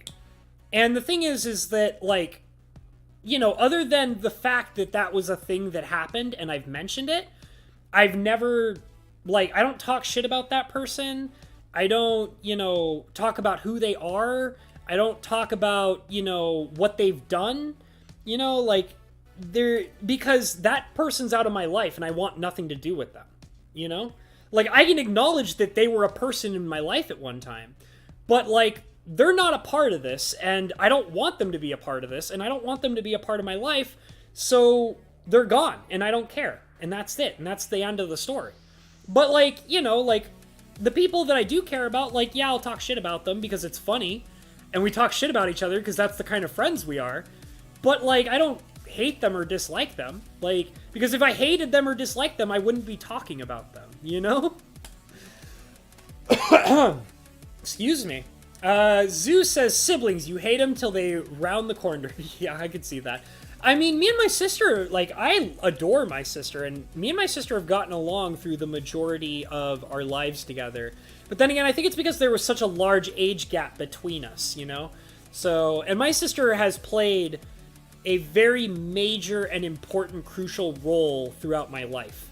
Like, she's one of the most important people in my entire life. Like, in my, like, you know, dealing with, you know, friends and family and things like that. Like, my sister is by far one of the single most important people that I've ever had in my entire life, hands down. So we really care about each other. And I mean, the thing is too, is that, because it's possible that my sister's watching this, we don't talk all the time, and we're not always the most communicative between each other, but me and my sister share this, you know, bond that, you know, we deeply care about each other, and, you know, we know that we love and care about each other, and we've been supportive of each other through some of the hardest moments in our entire lives. And we always know that, and we don't necessarily talk constantly all the time, but we know that no matter what happens, we're always going to be there for each other. So, because I love my sister. Like, I probably, you know, love my sister more than most of any other person I've known in my entire life, pretty much. So, yeah. Like, I mean, we have a very special kind of, you know, we're very close as siblings, and nothing can break that, so. But anyways, yeah. Ratherwood says Clay and Dick Forrest are pretty dope. Yeah, I love them. I do. I really do. Maz says, I let it slide on CC, but Hobbs don't. Let it slide if it on CC, but Hobbs don't. Oh yeah, no way. I'll give people a bad time. Oh wait, I see what you mean. Like, if people are making fun of Clayton. The only time that I let people make fun of Clayton is if Clayton does something that warrants him to be made fun of, which he's done a couple times. So, like, for example, like, there have been a couple of times where people that are regulars, that are normal people, that, you know, I've gotten along with well, and other people have gotten along with well for the majority. Like, there have been a couple of times where, like, Clayton will, you know, kind of challenge them about something, and I don't necessarily agree with Clayton sometimes, so I'll just let Clayton and that person duke it out. Like, because a lot of the time it's in good humor, because the guy who is duking it out with Clayton is often somebody who's been around for a really long time, has talked with Clayton many, many times, as well as myself and other wrenches, and most of us know him very well, and we know that they're just having fun and being silly, whether or not Clayton knows it. So we'll just let them duke it out, and that's fine. But, like, if it's just some random asshole who's just coming in and starting shit just because they want to start shit, I'll destroy that guy. Like, whether it's aimed at Dick Forrest or if it's aimed at Clayton, I'll destroy him. Like, I will. And it's actually funny because Clayton gets mad at me because he'll be like, a lot of the time if somebody's, like, fighting with Clayton and I time that guy out, Clayton will get mad. Like, he'll be like, Hobbs, he was mine! I was gonna time him out! And I'm like, you're too slow, Clayton. You're too slow, buddy. So, yeah. Alright. Fajouk is awesome, too. Yeah, I love Fajouk. I've actually had some really cool conversations with Fajouk on Discord in the last couple of months. He's a really good dude. I feel like that I've gotten to know him pretty well through our on Discord conversations, and he's a really great dude. I like Fajouk a lot. Me and my siblings are very tight. That's really good, Maz. That's really cool. Oh my god, leg cramp? Well, Zoo, I'm sorry to hear that, but I do have to say, guys, we definitely hit our 2-hour mark. I was actually not expecting to go this long. I was planning to end this stream about 20 minutes ago, and I went on 20 minutes longer than I expected. So I'm going to go ahead and end it here. I had a really good time hanging out with you guys. This was a fun time, and I really needed it. So thank you guys for coming in and hanging out with me, because I just appreciate you guys, and I'm glad that we can all hang out and kick it and be silly and laugh at silly things and just have an overall good time. So thanks for being here, guys. I really do appreciate it. So I'm going to say all my normal things, which is, guys, go ahead and hit that thumbs up button, like the stream. Go ahead and hit subscribe if you haven't subscribed already, which you should subscribe. Please subscribe if you're not subscribed. I really, really need it, and I really appreciate it. Go ahead and hit that notification bell as well. It really helps me out. Lets you guys know when I'm going to be live or releasing videos or whatever the hell it is that I feel like I'm doing. And go ahead and leave a comment below, especially if your name is Clayton Carroll Q. If your name is Clayton Carroll Q, you have to comment down below. Otherwise, if you're not Clayton Carroll Q, then you have to go and comment down below. I demand it. So you better do it. I don't care what your name is, but especially if your name is Clayton, you have to go down below and comment about this stream and whatever. I don't care. Just leave a comment. Greatly appreciated. Thank you. Thank you so much. I'm also going to go ahead and tell you to check in the description below. That's the thing I was going to say. Check in the description below for all of my wonderful links. I have a PayPal, I have a Streamlabs. All donations are greatly appreciated. They go towards helping the channel. They make me really happy, so if you want to check that stuff out, it's super appreciated. I also have a wonderful Patreon that is really supportive and super helpful with wonderful Patreon members such as ya boy Lettuce, Bo Falcon, Mr. Fajouk, James P., Mr. Ashed, and the beautiful Miss Rebecca. And I love all my Patreon members because they're so amazing and they constantly support me, so thank you so much for your kind patronage. You can also check out early releases as well as uncensored content on the Patreon, because I actually today released the most recent brand new episode of Honey Pop 2 on the Patreon because I had time for it today. So that is an early release, but it will be released tomorrow on YouTube, so look forward to that as well. Other than that, I'm going to say thank you guys all so much for being here, and the classic thing that I always say, which is follow your dreams. See you guys all later. Have a great night. Goodbye, everybody. Goodbye.